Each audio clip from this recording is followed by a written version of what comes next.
Quem não lembra desta figurinha carimbada? O Zequinha, grande companheiro de muitas gerações de paranaenses.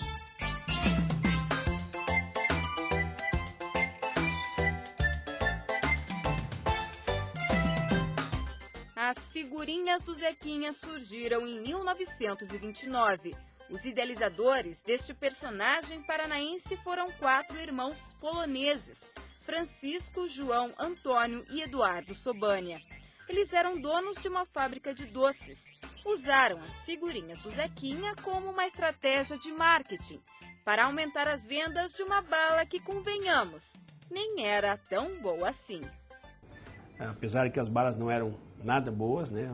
Um torrão de açúcar, mas todo mundo queria saber as figurinhas, guardar essas figurinhas para trocar, para fazer, colar em álbum, colar nos cadernos, quer dizer, e os jogos. A gente tinha vários jogos que usavam a bala Zequinha como moeda de troca. Zequinha era um palhaço que exercia vários tipos de profissões. Até repórter ele já foi. Zequinha passava por cada situação. Ele já foi mendigo, já virou viúvo, foi até Papai Noel. Zequinha era assim, um personagem típico paranaense.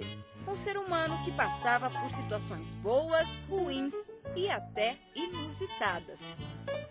E eu adoro que ele é politicamente incorreto, assim, né? Por quê? Pô, colocar pra criança uma balinha, cara com revólver, se suicidando, afogando, enforcado, louco, no hospício, na ressaca, anarquista.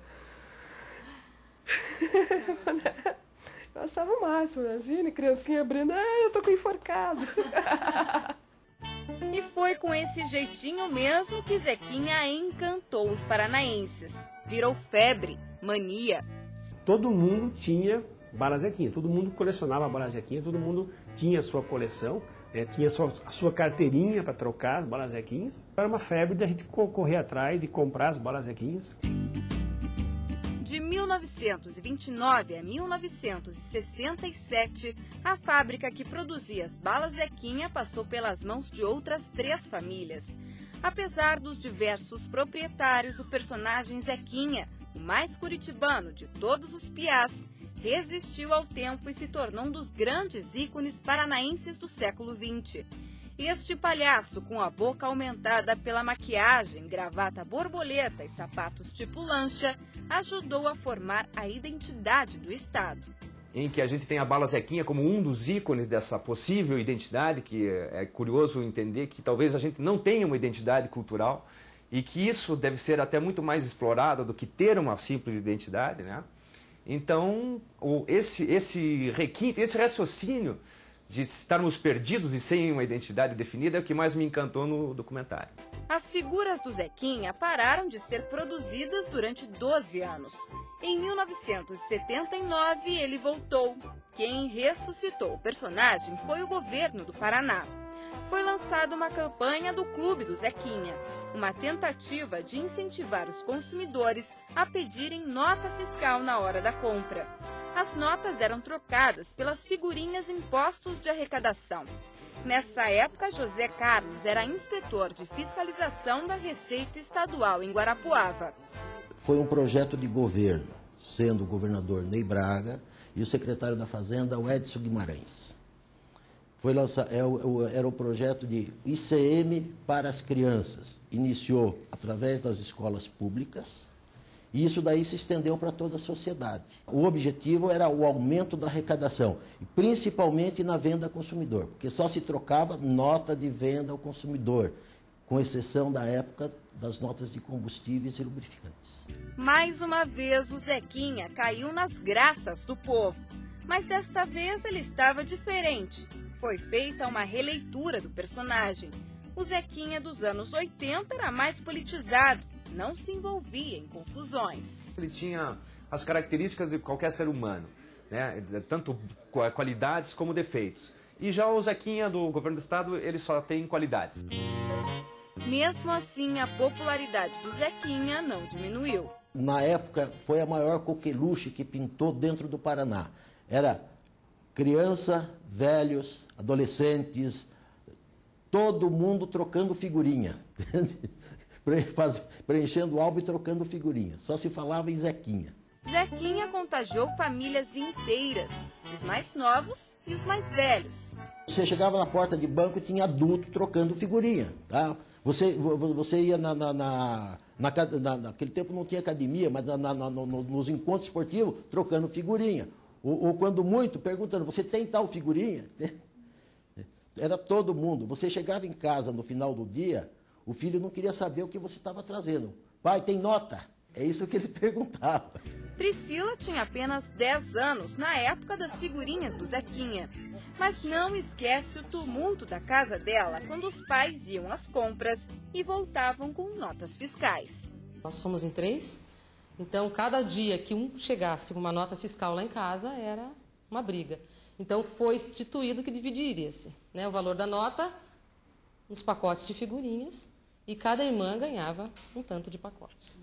Muitas crianças como Priscila aprenderam mais sobre o Paraná com o álbum de figurinhas. Na realidade eu não conhecia, por exemplo, o barreado, né? Quando eu vi o Zequinha comendo barreado, aí eu vi que era uma comida típica do litoral.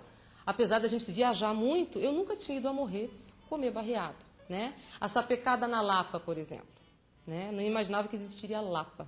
Quem dirá a sapecada do pinhão na Lapa. Eu conhecia o pinhão na panela, aquele cozido. Agora a sapecada eu não conhecia. Então, na realidade, você conhecia o Paraná todo através do álbum do Clube do Zequinha. Naquela época, a comunicação era mais difícil. Então, as crianças visualizavam o que o Paraná tinha. Então, era o Zequinha em Foz do Iguaçu, o Zequinha na Lapa, o Zequinha lá em Paranaguá. Isso daí a criança visualizava. Aqui no Paraná, se você pegar aqui, quer ver? Zequinha das festividades, Congada da Lapa, pesca do Dourado. Isso aqui é a história do Paraná. Dona Ide Virges trabalhava em um posto de troca das figurinhas. Não resistiu e virou também colecionadora. Nunca conseguiu completar um álbum, mas sente saudades. Seria muito bom se algo parecido voltasse hoje. Seria muito bom.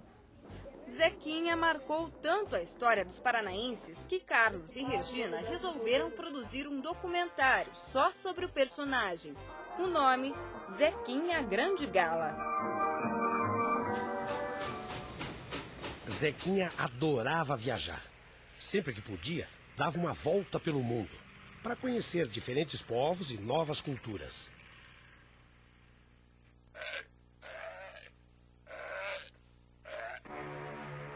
Quando Zequinha volta para o Brasil, de passagem pelo Rio de Janeiro, dizem que conheceu Getúlio Vargas.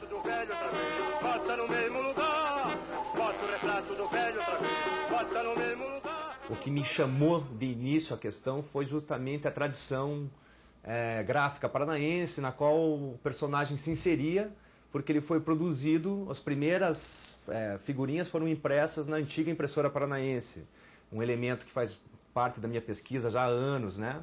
As artes gráficas, a litografia, a gravura em metal, a gravura em madeira. Então, a partir desse gancho com as artes gráficas que eu me encantei com o tema e a partir daí a Regina começou a fazer uma grande pesquisa na Biblioteca Pública, na Casa da Memória, conversando com algumas pessoas.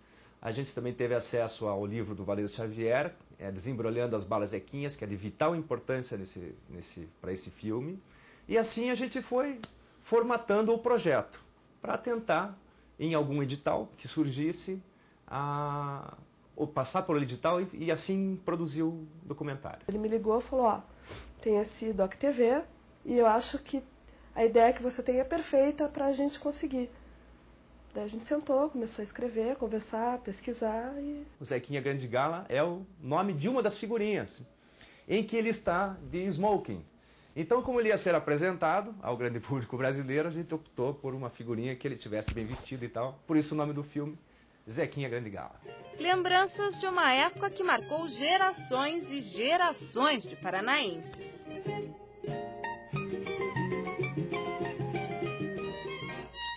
Zequinha era indivíduo normal. Tinha vida social e afetiva.